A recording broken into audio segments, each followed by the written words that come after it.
Hello, my friends. I hope you're having a fantastic week. This week, I wanted to share an interview I did a couple of weeks ago with Charlie. Charlie's just started a brand new marketing consulting business. It's very exciting, so I thought it'd be a great opportunity to introduce you to her, but also to showcase why marketing is so important nowadays in this interesting economy that we all are living through. I hope you're well. Hope your family is well. And I'm now going to hand over to Charlie to talk a little bit more about what she does, how she does it, and I'll see you in just a moment.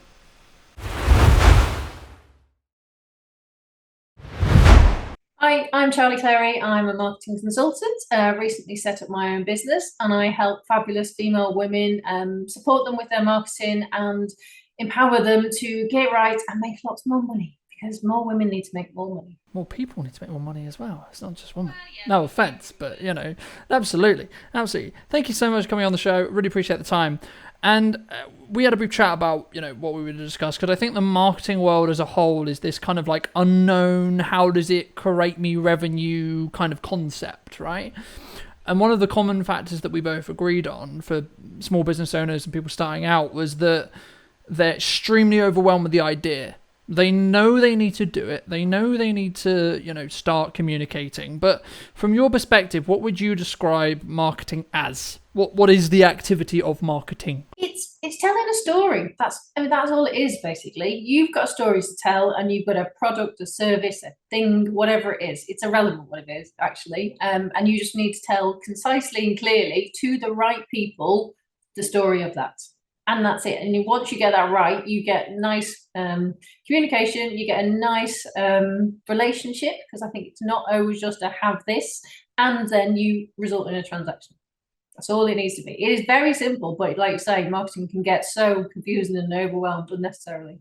The simplest thing for me that I find with marketing is, as long as, and we talked about being authentic to yourself, right? And I think for me, if you can think about, someone's catching up with you at the pub, or you're just meeting a new friend, or you just met someone and you would explain what you do for a living, it's a way of basically articulating to them as if they don't know anything about your industry, and saying, hey, these are the people I serve, these are the people I help, these are the people who I can showcase and really help articulate, or really help, fix their pain point, whatever that may be, right? So obviously, depending on your industry, will depend on what those pain points are. But I think for me, and the very clear thing for me that's really important with marketing, is it's not about you, right? It's about the audience, the people you serve, the clients, the customers. What service, what solution do you provide, right? And the reason why I mention it here is it will instantly cut the overwhelm in half, because suddenly you're going to be like, yeah, but it doesn't matter if I'm wearing a hat. It doesn't matter if I don't come across as well at the beginning, because I'm a catalyst to the information to help my market and be in a position where I can say, yes, actually, I am good at what I'm saying. Yes, I actually can help these people. But is there any other really basic advice, or really bottom end advice that you give to your clients when you're starting to work with them to get their teeth into marketing? Because I think because there's kind of two camps from what I'm seeing at the moment, which is people who are either they're too overwhelmed, they're a bit worried about the economy, etc., and that's why they're not marketing, or they're really doubling down and really pushing harder with their marketing. And it's a really interesting conversation, because I think the ones who are worried, I think part of the reason why they're not doing it is actually got nothing to do with the fact it's going to cost them a lot of money. It's the fact that I think they're overwhelmed, or they're concerned, or they don't have the confidence to know that it's going to work, I think is the key there. Because if you knew it was going to make you money, why would you stop? Yeah, and it really is confidence. I went into this business thinking I'm going to give these amazing marketing strategies and all the key things that all the marketing people need. I've just spent 20 years in corporate marketing. That's what I thought people wanted. God, no. They wanted confidence and to say they were doing the right thing. Because a lot of my clients are already doing marketing, but don't realize they're doing it. Oh, that's just a bit of Facebook posting, or that's just an Instagram story. And you're like, yeah, no, that's marketing. So the confidence is a real thing. And like you say, if you think you're going to make money from it, or you're going to make money from it, you do it more often. You get really good at it. But they really don't feel like, one, that there's a weirdness about, are they the expert? And they are. I mean, I've got some amazing clients with some really different kind of skills. They know so much about their business, but they forget that they know that when someone says, can you just pop up on an Instagram story? their mind goes blank. They no idea what they do. They've forgotten what they sell. They don't know what they're doing at all. And then they're like, oh no, I can't do that. It's like, no, but talk about your business. Talk about what you do. So keeping it simple is a thing people really do kind of over exaggerate and try and make it really complicated or sound really great. It's like, no, keep it simple and remember you're the expert and just explain that. And that's all it needs to be. But that kind of goes out of the way when you call it marketing. Instead of going, like you said, have a chat in the pub with someone and, tell me what you do. Yeah, they can do that all day long, but they couldn't then go and market their business because no idea where to start. And I think so many people struggle to just start the communication process. Like once you've started building momentum and you have a bank of content and you kind of get an idea around it, whether this is through words or images or audio or video or whatever you're doing, all of these are bits of media. All of these are the tools of the trade, so to speak. What you're saying is actually the most important point, right? And this is what we say to clients all the time. You can have the shiniest video or the shiniest thing on the planet, but if it doesn't actually have a clear, concise purpose saying, hey, person with this problem, I fix this, I can help you get more this, I can make your life easier in this regard, then it doesn't really have the same oomph, or really is there really any point in doing it, I guess is the question there. But something that I think some people, and this links to overwhelm to an extent because we talked about it a little bit before the show, around branding, right? Because, and I'll quote what you said, but it was something along the lines of like, and I agree, because we obviously talk to a lot of businesses and some of them come across the same thing, which is, oh, I'm not a brand. Oh, I'm not going to be branding because I'm not Coca-Cola, or I'm not Pepsi, or I'm not insert Nike or Adidas or any other larger brand here, right? What is branding as a principle? What is branding as a concept from a really simple point of view, would you say? Because I think so many people are missing an opportunity to brand themselves, as linking back to what you just said about the expert thing. I think they're missing so many opportunities to, even in their own conversations in one-to-ones and in networking and etc., when they're articulating what they do, they have so many chances to brand themselves, but they either are doing it but they don't realize they're doing it, or they could be doing it if they actually open their eyes a little bit more to the idea of everyone is a brand. Yeah, and that's it. They don't realize they are a brand, and sometimes they are actively pushing against that. They don't want to be a brand. It's like, do you want to make more money? Yes, well then you're going to be a brand. Like it's a no-brainer, and it's, I'm not being mean or forceful. Well, I'm being a bit forceful, but they should be, because you respectfully forceful for their own good, actually, in the end. But yeah, you need to be a brand, especially like, solopreneurs and people, a lot of the women I talk to, they are their whole business, and I'm my whole business, and I have to market this and that. Terrifies a lot of people. And you're just like, oh, I don't want to do that. And it's, again, the confidence, the realizing it's a lot easier than you say. You said something before about, it's the tools that people are scared of, actually, which is weird. I spoke to a client a couple of weeks ago and she is so passionate about what she does and she's brilliant. And I was like, oh, get you on a podcast. The life drained out of her face. The thought of that was horrific. And she was like, oh, I don't want to be on a podcast. And I was like, no, the podcast isn't bad. What you're saying is brilliant. You just need to tell more people. That's all it is. It's a vehicle. And she was like, no. And she totally backtracked and was just horrified. And it's that thing of like, remembering your brand, having that excitement, feeling that confidence. And once you've done one, actually, you can do a lot more. It builds with the confidence. But that first thing that kicks off just terrifies people. But back to your brand question is just, you need to realize that, think of it as a brand, and also that helps you disassociate yourself. So if you are scared of talking on camera or going on a podcast or being a bit more vocal about it, then kind of separate yourself from it. You are your brand, but actually talk about your business as a thing, but not as you personally, because that might sometimes makes you feel a bit easier. I'll talk about my marketing business because it's over there, it's a thing, it's not me, but it really is me, and you've got to remember that. So if it really hurts people, when I do advise to my clients, separate yourself out. As much as you are your business, you can do this, but you've got to kind of step over it, and then you can always, if it goes wrong, it's that problem. It's that thing that failed. It's not me that failed as well, because that's the thing. When they think they're branding themselves or marketing themselves, the first thing that comes into their head is, what if it goes wrong? What if someone doesn't like my post? What if I say something terrible on a podcast? God, no. That's the thing they jump to, not instead of, what if I make loads of money? What if I get loads of clients? What if I get more inquiries than I can possibly handle? It's always the bad that they jump to, not the good. And it's just like, you've got to see it in the opposite way around. But I think I'll reframe it for the audience's sake. I mean, what is the opportunity cost of not doing the talk? What is the opportunity cost of not going on the podcast? What is the opportunity of not doing that video? Because that could actually create, 1, a referral partner, 2, a good connection, 3, potentially someone who wants to hire you to do whatever that you do, right? And we're talking in the marketing sphere, but I think there's, to an extent, sometimes this emphasis around we need a short-term level of investment upon the marketing spend. And I'm all for high levels of return on investment on marketing spend. Absolutely, I think everyone should have that. But I think it's a lot broader than people sometimes initially think. Because I think sometimes traditionally, especially in I use the example of when it was at the high day of 2012, which was like when promotional videos were really the big deal.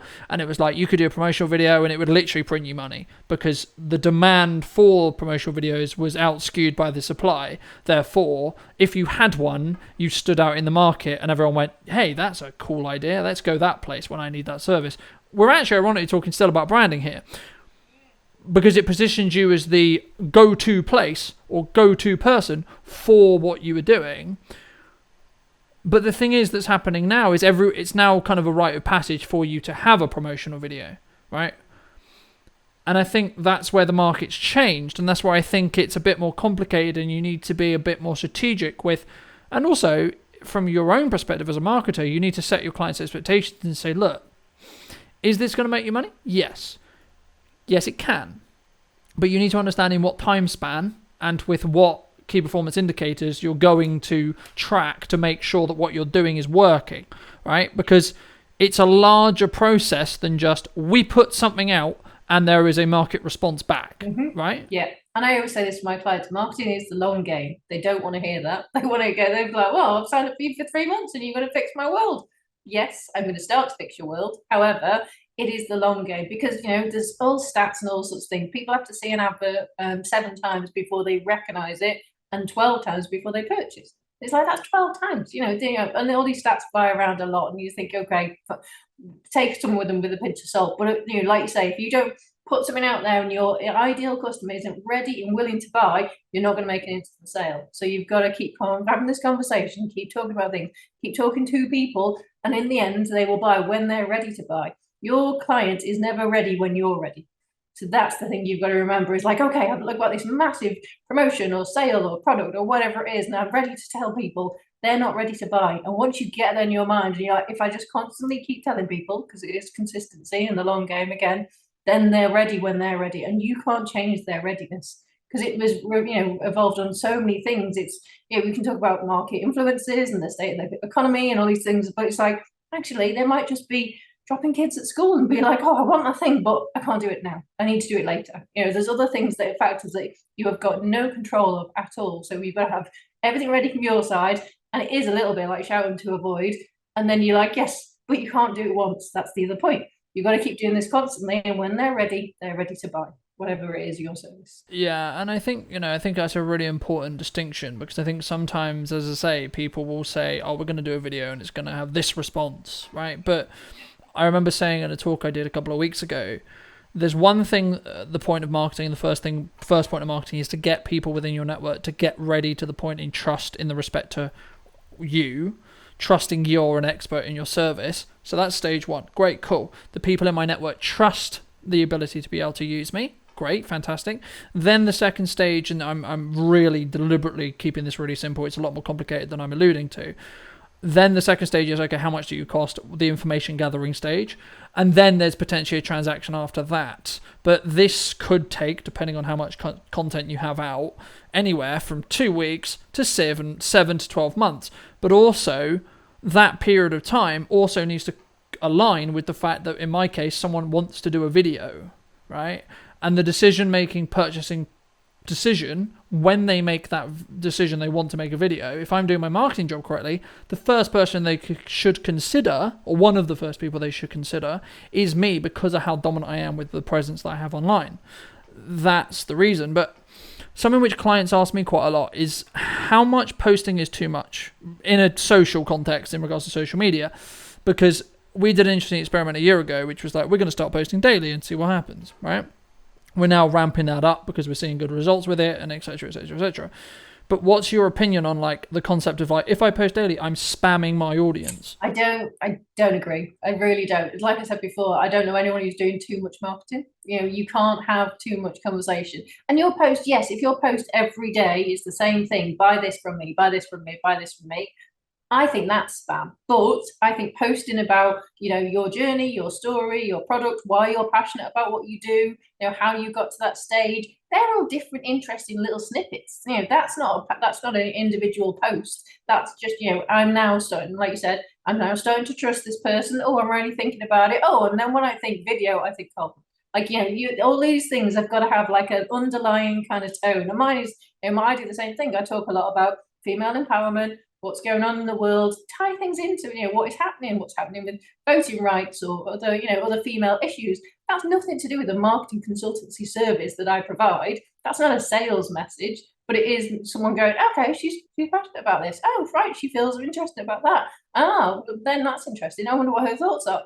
And that's posting is a story of other things you're involved with and what you feel, you're passionate about. Yeah, and I think, it, in some ways it can humanize the brand, but also it can give you a larger sense of community around what you're doing, which in turn kind of means that community can become a referral. Definitely. If you talk about it, for you. If you think about, more if I talk to people that are more like me or that like the things that I like, it might, and that might be, female empowerment. It might be dogs, I love a dog video. So, it's very different, the kind of things. If you then start to build that community, and then they think, okay, and it might never be in the market for a marketing consultant, but then when they kind of suddenly feel like they are, or there's something that really has touched them, they're like, okay, right, I will contact that person. And that's what I mean when you can never know when they're ready, because you don't know what element of your story has made them make that decision. I mean, I always ask my clients as well, so market research is really helpful, and customer feedback, also marketing tools. But yeah, when you don't know when they're ready, and you've just got to keep going and having the conversation. And also, it's not boring for you. So if you post the same thing every day, buy my product, that actually gets boring for you as a content creator. So that's the other part of it, is make it interesting for you, and it will naturally be more interesting for your audience. And I think, this is where it gets a bit diluted, because we talk about, always adding value in a post, right? But the problem with saying that is, what's value, right? Value is subjective. But what value isn't is, hey, come and buy my thing, right?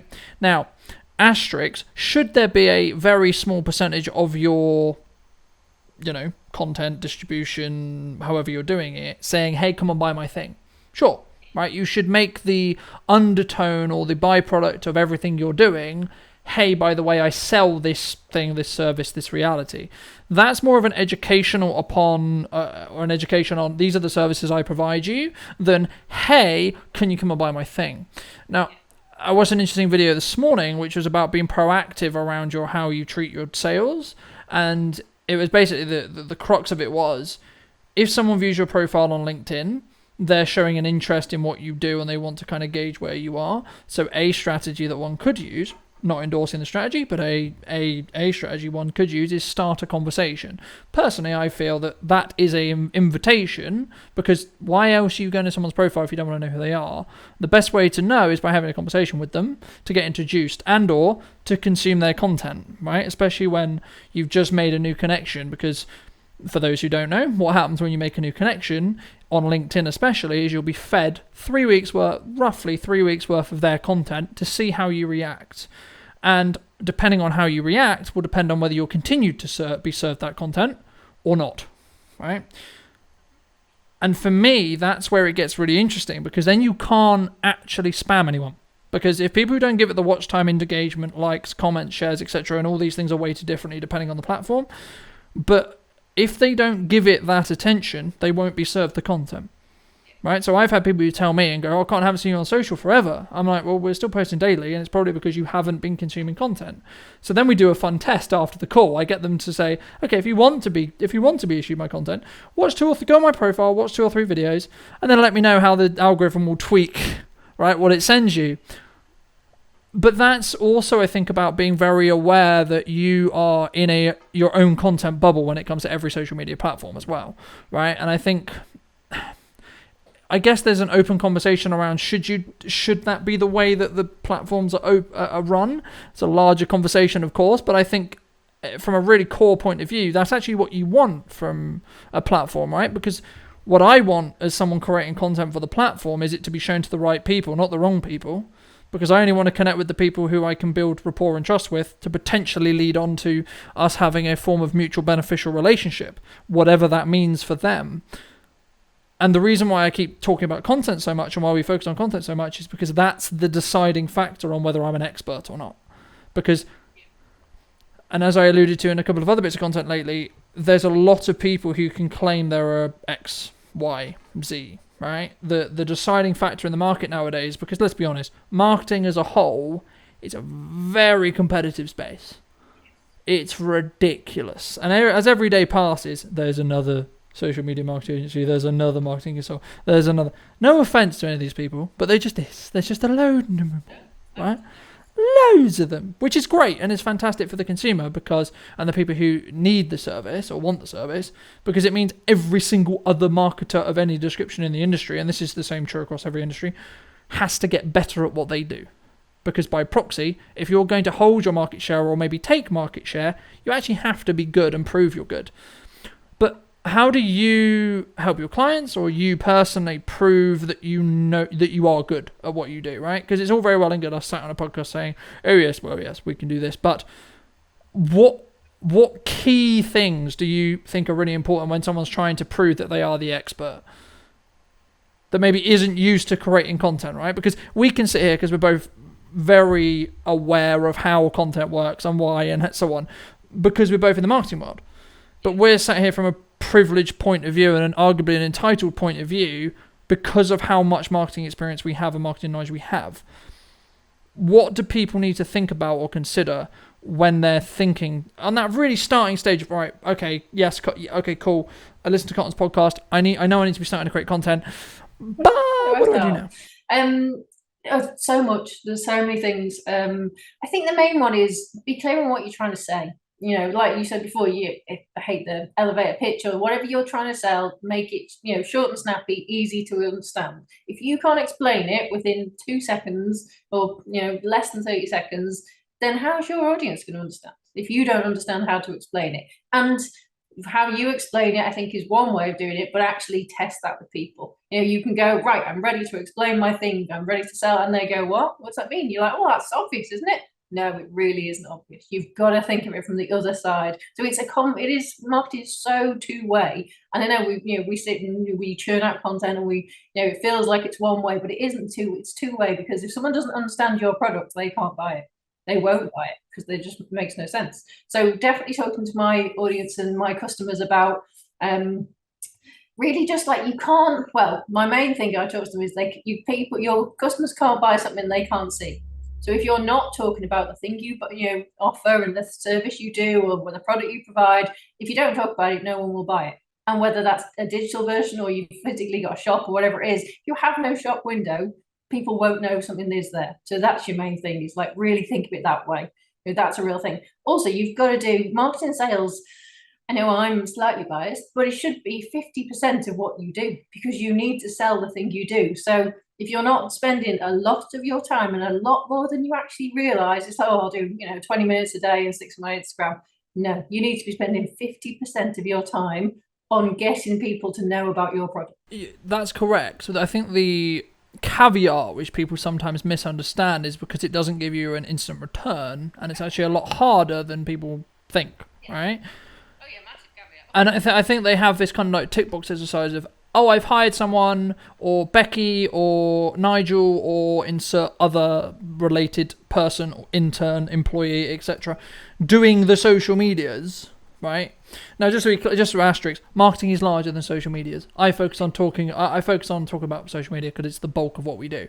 Yeah. That's why. It is larger than that. I'm fully aware of that. There's lots of other people who do lots of other things related to marketing that aren't to do with social media.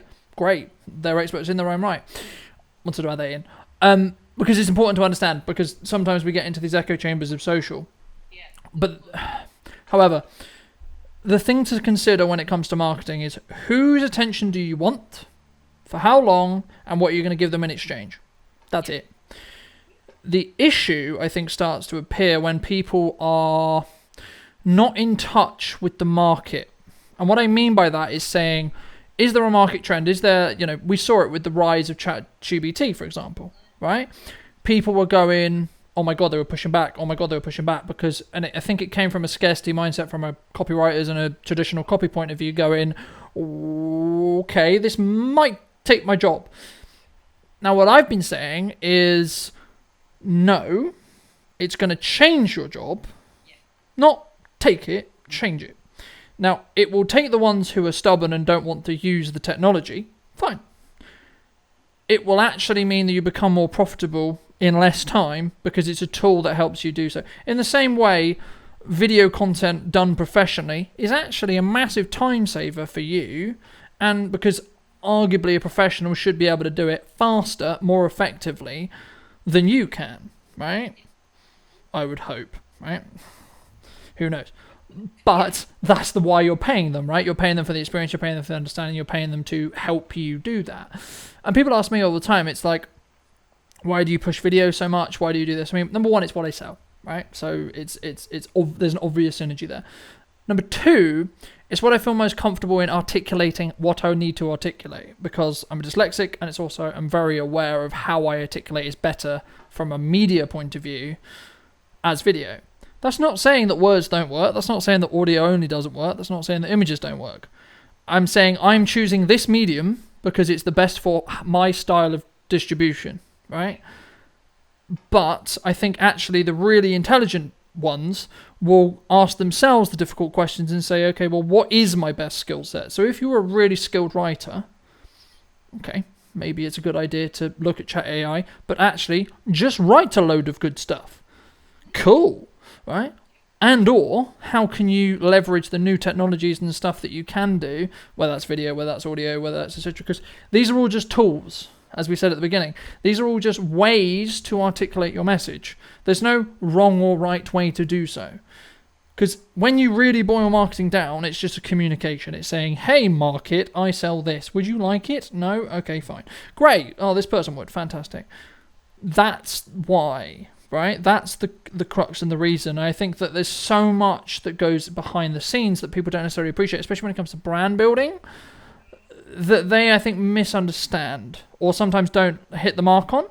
I mean, from a branding point of view, like maybe people are listening to this and going, right, okay, I need to understand my brand. I need to really get that. How do you help your clients, I guess, come to terms with what their brand is or where their brand is right now? It's a good one because a lot of them don't, well, I say they don't know, they know more than they realise. It's sometimes my job is to make them understand that. But one of the main things is, who's your ideal client? Because we'll all stand here and shout, I want to sell to everyone, because everyone needs marketing. I mean, everyone needs video. Like, we realise that, but actually not everyone does. And it's working out your ideal client is much easier than saying, well, if I just market to everyone, I'm going to, spread it thick and see what will stick. That's a weird phrase, but I'm keeping that. But yeah, you just kind of go, oh, I'm going to do everyone, surely. And a lot of my clients say that. And you're like, yeah, but that's a numbers game then. And we don't want to get to numbers. We want to say, let's find the individual that you want to sell to and make it relevant for them. Because then again, that sale, that transaction is a lot easier. So if your brand is really focused on, that person, that, niche, for want of a better word, I hate that word, then it makes it easier for them to have that, oh, okay, they're talking to me. Actually, how did she know? She's in my head with all the problems that she's listed. Well, of course I'm going to take that service. Of course I'm going to buy from her. So that your brand has got to be so focused. And you said it earlier, actually, it's not about you, it's about them. So who's your ideal client? Who are you selling to? Who just wants your product? And then you've got half of your battle is done. If you're standing on a street corner shouting, buy my thing into the ether, who's going to buy your thing? But if you go, actually, Bob, buy my thing, and Bob's like, oh, she knows me, it's me, then that's it. And the thing I always say to clients, and the thing that I always try and say in content, is you need to treat attention and time as more valuable, more valuable than money, right? Because once you get to a position where you understand how this works, those activities are a scarce resource in comparison to money, right? I'm not saying that no one needs to make money. That's not what I'm saying. What I'm saying is, once you understand the moving blocks in this reality, trust me, the energy, the time, or the attention that you give things is the bottleneck. It's because all money allows you to do is scale what you're doing and or survive. Great, fantastic. But there's a difference between something which is £10,000 and £100, right? Now, what's the difference between the two? In most cases, it's the perceived value which the £10,000 offering is going to give you rather than the £100 offering. Right? And you can scale these numbers up and down however you choose, but you get the point. The point is the perceived value. Key perception, the perceived value, because it's perception. Now, where does the perception come from? The perception comes from marketing and branding. That's where it comes from, right? So, for me anyway, as someone who sells consistent content in social media land and etc. and video content as a concept, the reason why I say to people you need to take yourself seriously is because, especially if it's what you sell, if you're not, like, let's say I use myself as an example, video marketing agency, cool, okay, so you would expect to see what on my social media? Video, right? Okay, if you don't, I question why, right? You shouldn't have that question, right? And this is not a critique of anyone else, this is an observation that I've seen in the market, which is, if you're selling marketing services, and your marketing isn't on point, and you don't have a full pipeline, you're kind of articulating to the market that you don't know what you're doing, which is a bit of an issue when that's what you sell. Yes. Right? And it is sometimes after, I just said I need to spend 50% of my time marketing my business so I get more marketing clients. And it's like, and I need to take my own advice a lot of the time. And there's days where I do sit here going, oh, wish I had more clients. What do I do? Oh, I wish I was on a podcast. Oh, if only I knew somebody who did a podcast. Right. Go and, find these things, go and do the things that you need to do. One of the other things I definitely talk to my clients about, and it's, we can do all the marketing in the world, but one of the most key things is customer recommendations. If someone says, I don't like her as a marketing consultant, or I hate him as a video thing, it puts people off forever. And it's like, I could have the best TV ads all over, the biggest show on TV, and you think, okay, but then someone hears a little bit of doubt, they're like, oh, but if someone hears a really positive, oh, I went to Charlie, I got the most amazing marketing advice, or I went to Colton, and look at my video, how brilliant this is. That is the thing that sometimes knocks all your marketing out of the water. And it's a couple of recommendations, a little bit of word of mouth, and then you get people flooding in. You're like, how did you even find me? Oh, so-and-so's friend's auntie's ex-wife's brother said you were good. And I think, and this is the important point that I keep making to people about marketing, the point of marketing is to compound your word of mouth. So if your word of mouth is bad, fix that first. Trust me, fix that first, right? Fix that first, right? Now, I'm not saying you're not going to have clients who are unhappy for whatever reason. You're not going to have issues and things don't happen, because look, things happen. We both, I'm sure, have had situations which is like, this hasn't ended the way I wanted it to end, but there we go. That's life sometimes. And what I always say to people is it's not the be-all and end-all if that's the case, right? Now, there's an important distinction here between the volume of those in comparison to the volume of, yes, they're amazing and it's great and it's wonderful and they know their shit and they're great and they look after me. As long as you've got more of the positive than the negative, you'll be fine, in my experience. People always have negative reviews. If you've been in business longer than 10 years, you're going to ruffle some feathers in some way, something didn't align, and there's other context missing, and so on and so on and so on. And you're just not going to make everyone happy, unfortunately. You can't be everything to everyone, right? And this is the crux of marketing. But it's something to be aware of when you go into a market or when you're trying to articulate yourself as the expert, is actually how do you do that? How do you deal with those situations? And how can you respectfully create a middle ground where it's, okay, maybe this didn't work out, but, this is how I remedied it, or this is what we can see, and I'm not saying don't have your own boundaries. I'm not saying don't, deal with bad behavior, so to speak. It's about understanding where your line is and understanding what you're happy to do and not do for the good of your brand and for the good of your business in the long term. But then also say, okay, well, this person is being a little bit unreasonable, right? And it's about what do you then do there, and how can you move yourself forward and the brand forward and what you're doing forward. And this kind of comes back to the scarcity and the abundance mindsets, which I think a lot of people should focus on trying to gain if they don't have, because for me, something goes wrong with a client or something happens, etc. I'm like, okay, that's a shame. Unfortunately, this relationship didn't work out. But, maybe down the line, maybe later on down the line, maybe if we, can, fix it down the line. But if not, that's cool too. Hopefully you can provide a better provider or another provider of this service. Fantastic. Wish you all the best. Thank you very much.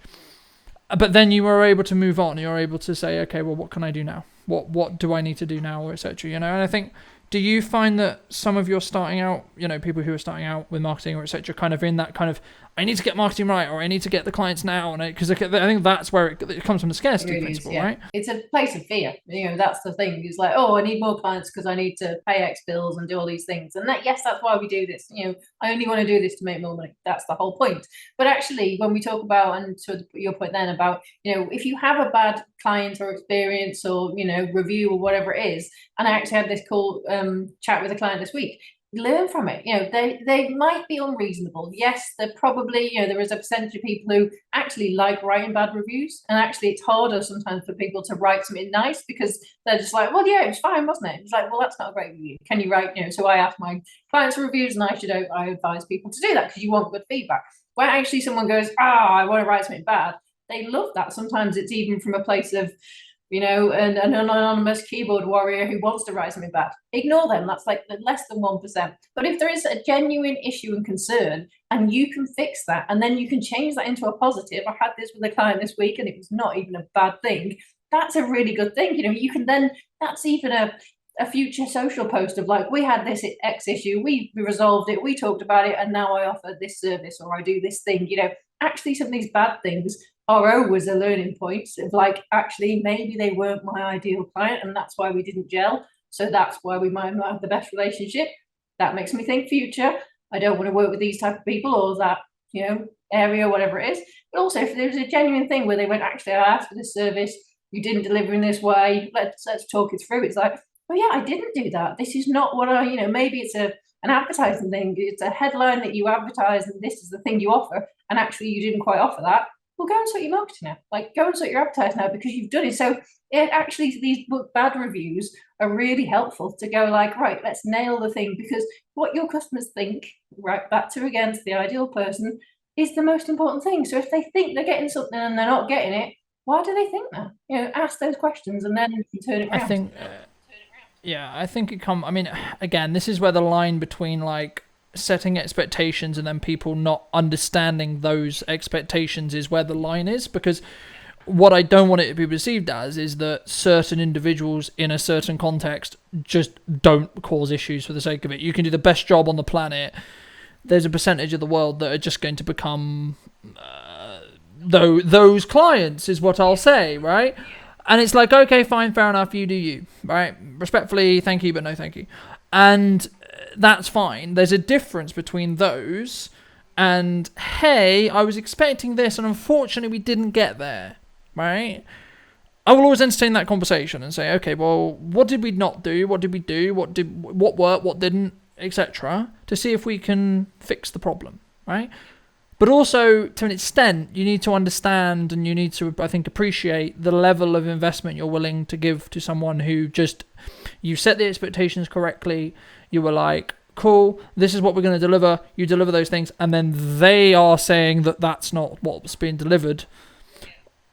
There's also a level of self-worth that you need to have to say, actually, I'm not going to tolerate keeping you on as a client. Like, the reason why we work ourselves and not an employee relationship is because we can say no and we will say no for whatever reason that may be, right? And I'm not pointing at any client specifically, it's an observation from my own experience across the years I've been doing it. And I'll just quickly bridge on talking about hate comments, because I get it, I get asked a lot, like, oh, what if someone says something bad about me on social media? And I'm like, okay, firstly, ask yourself, is it constructive criticism, as you so clearly articulated? Is it constructive criticism, or is it just someone venting?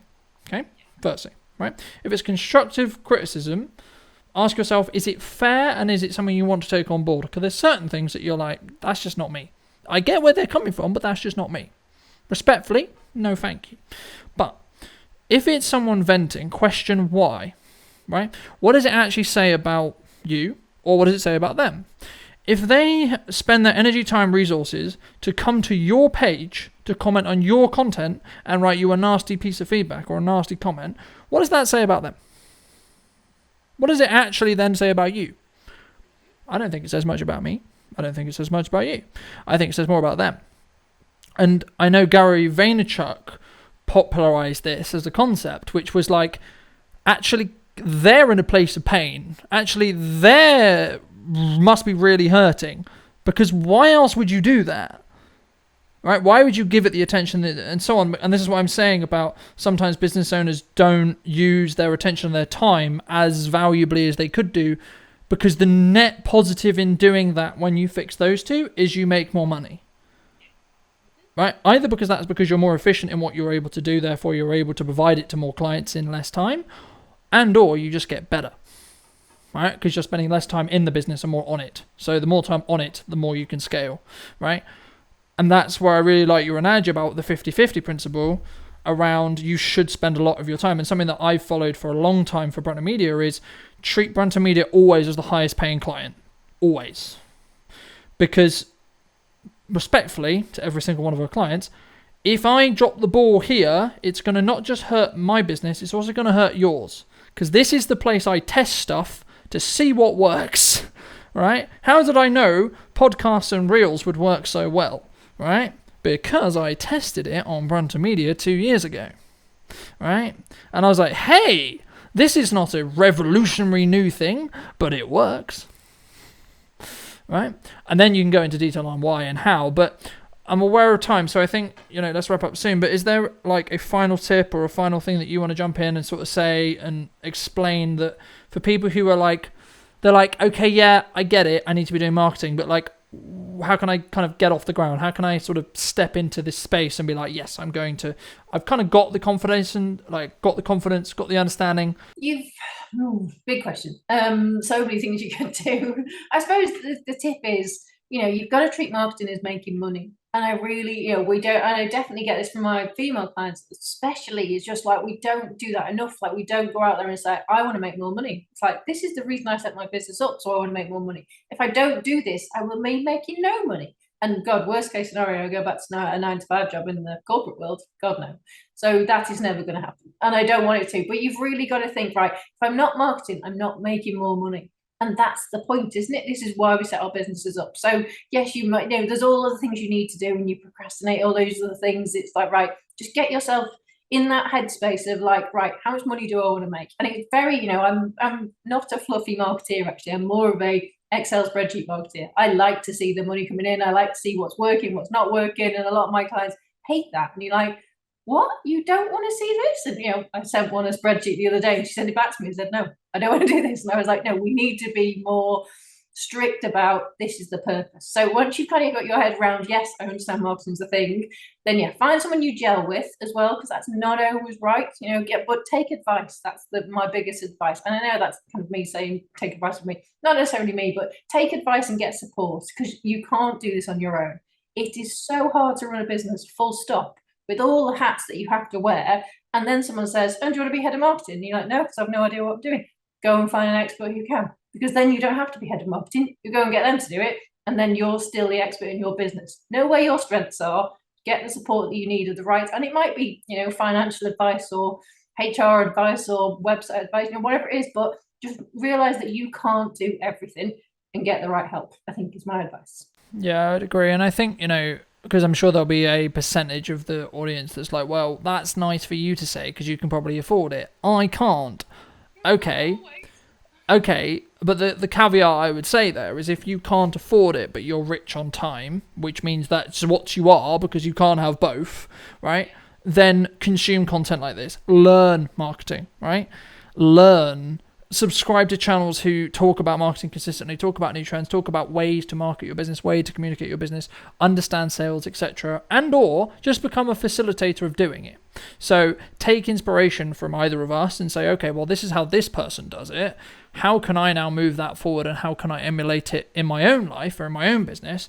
let's just see. Okay, yes, it's not going to be as good as someone professionally doing it, but then you can build to the point of saying, okay, well, maybe I can now commission Colton to do some videos, or maybe I can bring in a marketing consultant, or maybe I can, etc., etc., etc.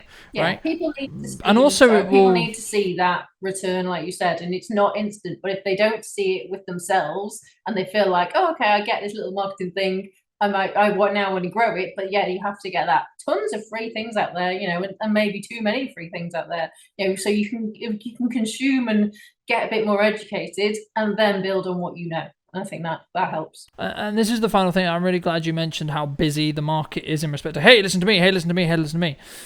I think the crux there is find something you want to do in regards to a medium that you want to distribute. So if you want to go into video, we've got thousands of hours of content teaching you how to do video, etc., right? Firstly, ask yourself, and that's what I said earlier on, find out what your methodology or your media is going to be, whatever that is, what your strength is. I knew very early on it wasn't going to be written word because I'm a dyslexic. There you go. Simple as that. I was like, yeah, as soon as I can get away from this part, that would be great. Thanks. Let's move away from that. And that's not because it doesn't work. It does.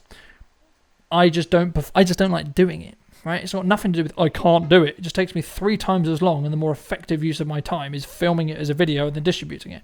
That's why. But also it suits my personality and how I articulate myself. And that's why I do video, and that's why I sell video, because it's the better medium which I choose to use. That doesn't mean it's the one you have to use.